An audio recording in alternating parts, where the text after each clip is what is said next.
So hi guys, and this video is dedicated to our haters.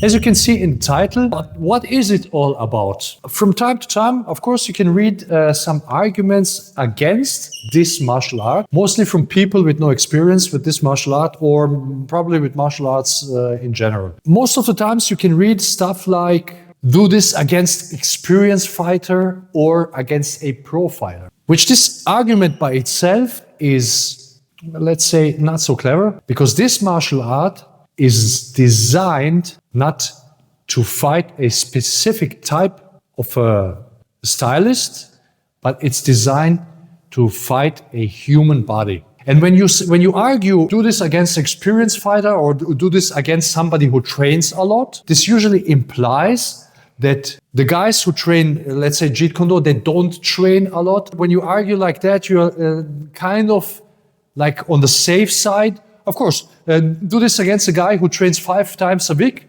because you train like just 1 time a week. What you have to argue is a experienced fighter who uses this kind of tactics, let's say eye jabbing and groin kicking or even kicking to the knee.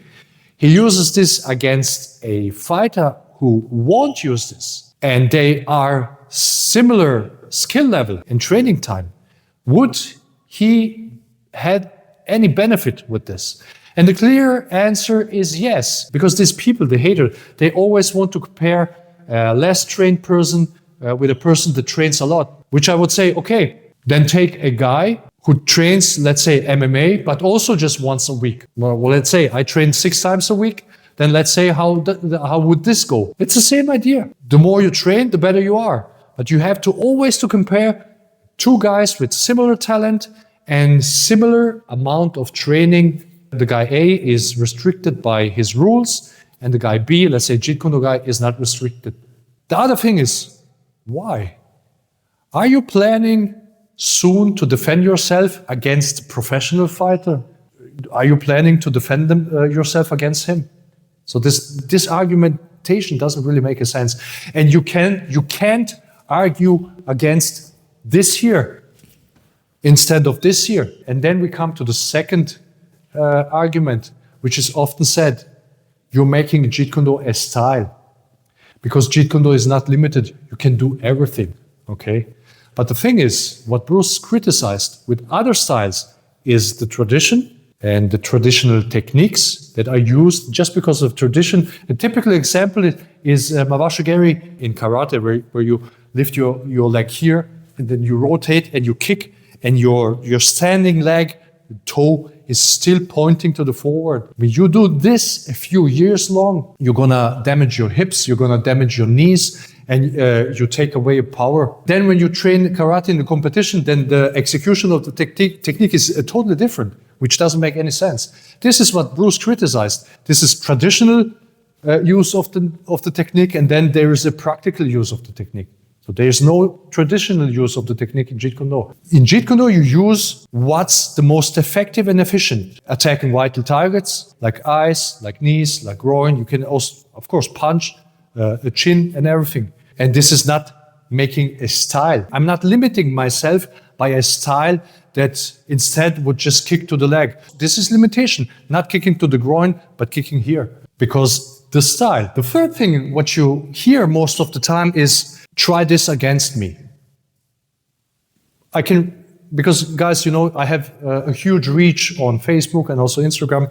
You can read all the comments, all the different comments under the video. But guys often come, if you try this against me, I will do this or that.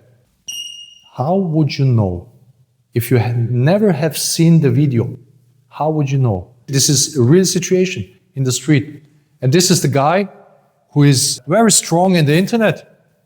And I'm the guy, he doesn't know me, but you know, I'm the Jeet Kune Do guy, and I'm here. And now he comes and maybe, does try this against me. Does he attack people in the street? He comes to me like stupid, right?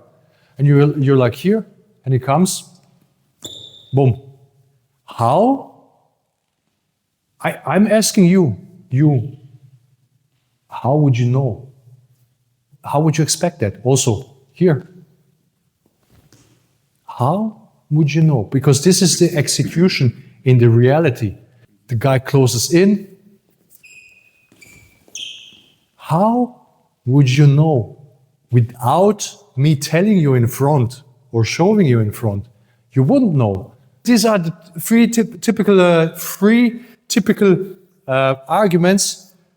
Try this against a good fighter, a whatever pro, okay, or you making it a style, or you could do this against me because, of course, now you have seen the video, then you are prepared, but you're not prepared. You're not even closely to prepared against non-telegraphic attacks, whoever does it. That's really the typical discussion you see in the internet. The real situation is out there. I want something from him and I have to get close to him. And he just can eye-jab me as well, right? So boom, there you go. It doesn't have to really be even flash fast. It just has to have a good timing. As I'm concentrated on my own attack, okay? I'm concentrating on my own approach to him. I want to grab him or something and he just sticks the finger into the eyes, into my movement. And this can also be a groin kick, same. And I really would advise you to train that for your benefit. Even if you're a hater, just train this because this is going eventually help you somewhere if you need it. Only your ego is gonna say, I'm not gonna do that because Marx is already doing this. Fuck, just forget it. Bruce developed that, okay? Use this, it's for you, it's for your benefit and for your self-defense. So thanks for watching, see you next time.